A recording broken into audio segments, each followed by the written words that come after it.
Assalamualaikum warahmatullahi wabarakatuh. Salam sejahtera untuk kita semua. Pertama-tama di sini saya memperkenalkan diri. Nama saya Pandadi Aditya. Saya mengajar di SMK Negeri 8 ini, dan untuk MPLS berbasis daring ini saya memberikan materi mengenai kesadaran berbangsa dan bernegara. Di era globalisasi ini banyak tantangan memang bagi negeri kita. Namun kesadaran berbangsa dan bernegara sudah selayaknya rakyat dan pemerintah untuk bersama-sama memberikan pemahaman bagi rakyatnya, khususnya kaum muda. Pemerintah ikut bertanggung jawab, mengemban amanah, dan memberikan kesadaran berbangsa dan bernegara bagi warganya. Bila rakyat bangsa Indonesia sudah tidak memiliki kesadaran berbangsa dan bernegara, maka ini merupakan bahaya besar bagi kehidupan berbangsa dan bernegara, yang mengakibatkan bangsa ini akan jatuh ke dalam kondisi yang sangat parah, bahkan jauh terpuruk dari bangsa-bangsa yang lain yang telah mempersiapkan diri dari gangguan bangsa lain. Mengingat kondisi bangsa kita sekarang merupakan salah satu indikator bahwa warga bangsa Indonesia ini di negeri ini telah mengalami penurunan kesadaran berbangsa dan bernegara. Hal ini bisa kita lihat dari berbagai daerah sering bergejolak, diantaranya tawuran antar warga, perkelahian pelajar, ketidakpuasan terhadap hasil pilkada, perebutan lahan pertanian ataupun tambang, dan lain-lain. Kesadaran berbangsa dan bernegara mempunyai makna bahwa individu yang hidup dan terkait dalam kaidah dan naungan di bawah Negara Kesatuan RI harus mempunyai sikap dan perilaku diri yang tumbuh dari kemauan diri dilandasi keikhlasan, kerelaan, bertindak demi kebaikan bangsa dan negara Indonesia. Berbagai masalah yang berkaitan dengan kesadaran berbangsa dan bernegara sebaiknya mendapat perhatian dan tanggung jawab kita semua. Sehingga amanat pada Undang-Undang Dasar 1945 untuk menjaga dan memelihara negara kesatuan wilayah Republik Indonesia serta kesejahteraan rakyat dapat diwujudkan. Hal lain yang dapat mengganggu kesadaran berbangsa dan bernegara di tingkat pemuda yang perlu dicermati secara seksama adalah semakin tipisnya kesadaran dan kepekaan sosial di tingkat pemuda. Padahal banyak persoalan-persoalan masyarakat yang membutuhkan peranan pemuda untuk membantu memediasi masyarakat agar keluar dari himpitan masalah, baik itu masalah sosial, ekonomi, dan politik. Karena dengan terbantunya masyarakat dari semua lapisan keluar dari himpitan persoalan, maka bangsa ini tentunya menjadi bangsa yang kuat dan tidak dapat diintervensi oleh negara-negara apapun. Karena masyarakat itu sendiri yang harus disejahterakan dan jangan sampai mengalami penderitaan. Di situ pemuda telah melakukan langkah-langkah konkret dalam melakukan bela negara. Kesadaran bela negara adalah di mana kita berupaya untuk mempertahankan negara kita dari ancaman yang dapat mengganggu kelangsungan hidup bermasyarakat yang berdasarkan atas cinta tanah air. Kesadaran bela negara juga dapat menumbuhkan rasa patriotisme dan nasionalisme di dalam diri masyarakat. Upaya bela negara selain sebagai kewajiban dasar juga untuk merupakan kehormatan bagi setiap warga negara yang dilaksanakan dengan penuh kesadaran, penuh tanggung jawab, dan rela berkorban dalam pengabdian kepada negara dan bangsa. Keikutsertaan kita dalam bela negara merupakan bentuk cinta terhadap tanah air kita. Nilai-nilai bela negara yang harus dipahami penerapannya di dalam kehidupan masyarakat berbangsa dan negara antara lain: pertama, cinta tanah air. Negeri yang luas dan kaya sumber daya ini perlu kita cintai. Kesadaran bela negara yang ada pada setiap masyarakat didasarkan kecintaan kepada kita terhadap tanah air kita. Kita dapat mewujudkan itu semua dengan cara kita mengetahui sejarah negara kita sendiri, melestarikan budaya-budaya yang ada, menjaga lingkungan, dan kita pastinya menjaga nama baik negara kita. Yang kedua, kesadaran berbangsa dan bernegara. Kesadaran berbangsa dan bernegara merupakan sikap kita yang harus sesuai dengan kepribadian bangsa yang selalu dikaitkan dengan cita-cita dan tujuan hidup bangsanya. kita dapat mewujudkan dengan cara mencegah perkelahian antar perorangan atau antar kelompok dan menjadi anak bangsa yang berprestasi baik di tingkat nasional maupun internasional. Yang ketiga, Pancasila. Ideologi kita, warisan dan hasil perjuangan para pahlawan sungguh luar biasa. Pancasila bukan hanya sekadar teoritis dan normatif saja, tapi juga diamalkan dalam kehidupan sehari-hari. Kita tahu bahwa Pancasila adalah alat pemersatu keberagaman yang ada di Indonesia yang memiliki beragam budaya, agama, etnis, dan lain-lain. Nilai-nilai Pancasila inilah yang dapat mematahkan setiap ancaman, tantangan, dan hambatan. Keempat, rela berkorban untuk bangsa dan negara.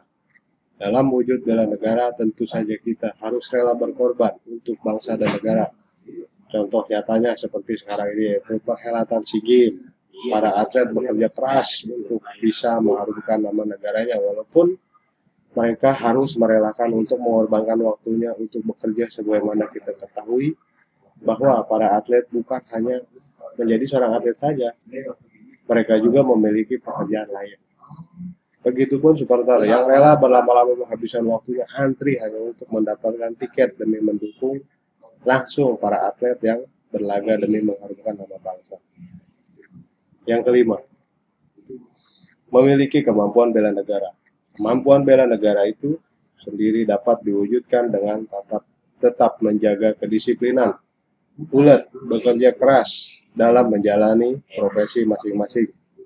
Kesadaran bela negara dapat diwujudkan dengan cara ikut dalam mengamankan lingkungan sekitar seperti menjadi bagian Sisamli, membantu korban bencana, sebagaimana kita ketahui bahwa Indonesia sering sekali mengalami bencana alam. Menjaga kebersihan, minimal kebersihan tempat tinggal kita sendiri. Mencegah bahaya narkoba yang merupakan musuh besar generasi penerus bangsa. Mencegah perkelahian antar perorangan atau antar kelompok. Karena di Indonesia sering terjadi perkelahian yang justru dilakukan oleh para pemuda. Cinta produksi dalam negeri agar Indonesia tidak terus-menerus mengimpor barang-barang dari luar negeri, melestarikan budaya Indonesia, dan tampil sebagai anak bangsa yang berprestasi baik pada tingkat nasional maupun internasional. Apabila kita mengajarkan dan melaksanakan apa yang menjadi faktor-faktor pendukung kesadaran berbangsa dan bernegara sejak dini, yakni dengan mengembalikan sosialisasi pendidikan kewarganegaraan di sekolah-sekolah, juga sosialisasi di masyarakat, niscaya akan terwujud. Pada pendidikan kewarganegaraan ditanamkan prinsip etik multikulturalisme. Pendidikan kewarganegaraan yaitu kesadaran perbedaan satu dengan yang lain menuju sikap toleran, yaitu menghargai dan menghormati perbedaan yang ada. Perbedaan yang ada pada etnis dan religi sudah harusnya menjadi bahan perekat kebangsaan apabila antar warga negara memiliki sikap toleran. Nasionalisme adalah sikap mencintai bangsa dan negara sendiri.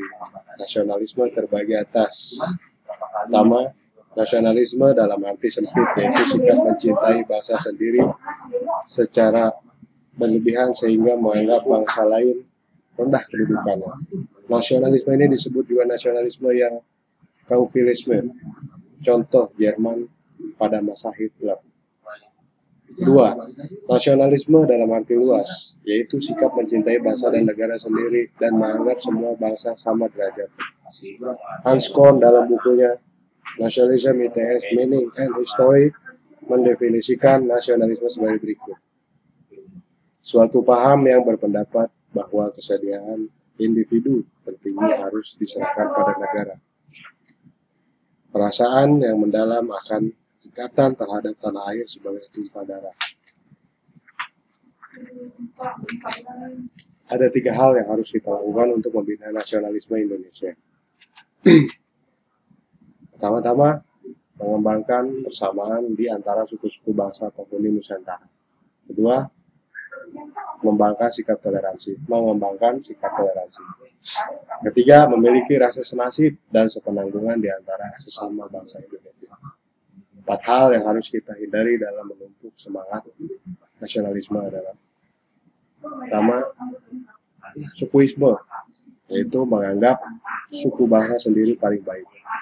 2, chauvinisme, menganggap bangsa sendiri paling unggul.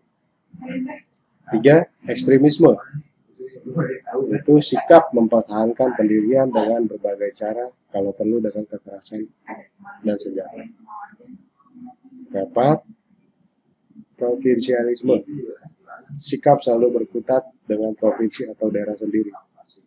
Sikap patriotisme bangsa yang telah dimulai sejak zaman penjajahan dengan banyaknya pahlawan-pahlawan yang gugur dalam rangka mengusir penjajah seperti Sultan Hasanuddin dari Makassar, Pangeran Diponegoro dari Jawa Tengah, Cut Nyahdin, Tengku Umar dari Aceh, dan lain-lain. Sikap patriotis memuncak setelah proklamasi kemerdekaan pada periode perjuangan fisik antara tahun 1945 sampai 1949, yaitu periode mempertahankan negara dari keinginan Belanda untuk kembali menjajah Indonesia. Sikap patriotisme adalah sikap sudi berkorban segala-galanya termasuk nyawa sekalipun untuk mempertahankan dan kejayaan negara. Ciri-ciri patriotisme adalah cinta tanah air, rela berkorban untuk kepentingan bangsa dan negara, menempatkan persatuan dan kesatuan bangsa atas kepentingan pribadi dan golongan, berjiwa pembaharu, tidak kenal menyerah dan putus asa. Implementasi sikap patriotisme dalam kehidupan sehari-hari: pertama, dalam rangka kehidupan keluarga, menyaksikan film perjuangan, membaca buku bertema perjuangan, dan mengibarkan bendera merah putih pada hari-hari tertentu. Kedua, dalam kehidupan di sekolah: pertama, melaksanakan upacara bendera, mengaitkan materi perjalanan dengan nilai-nilai perjuangan, belajar dengan sungguh-sungguh untuk kemajuan. Lalu berikutnya, dalam kehidupan masyarakat, mengembangkan sikap kesetiakawanan sosial di lingkungan, memelihara kerukunan antara sama warga. Yang terakhir, dalam kehidupan berbangsa, meningkatkan persatuan dan kesatuan, melaksanakan Pancasila dan Undang-Undang Dasar 1945, mendukung kebijakan pemerintah, mengembangkan kegiatan usaha produktif, mencintai dan memakai produk dalam negeri, mematuhi peraturan umum, tidak main hakim sendiri, menghormati dan menjunjung tinggi supremasi hukum, menjaga melestarikan lingkungan. Mungkin itu saja materi mengenai kesadaran berbangsa dan bernegara.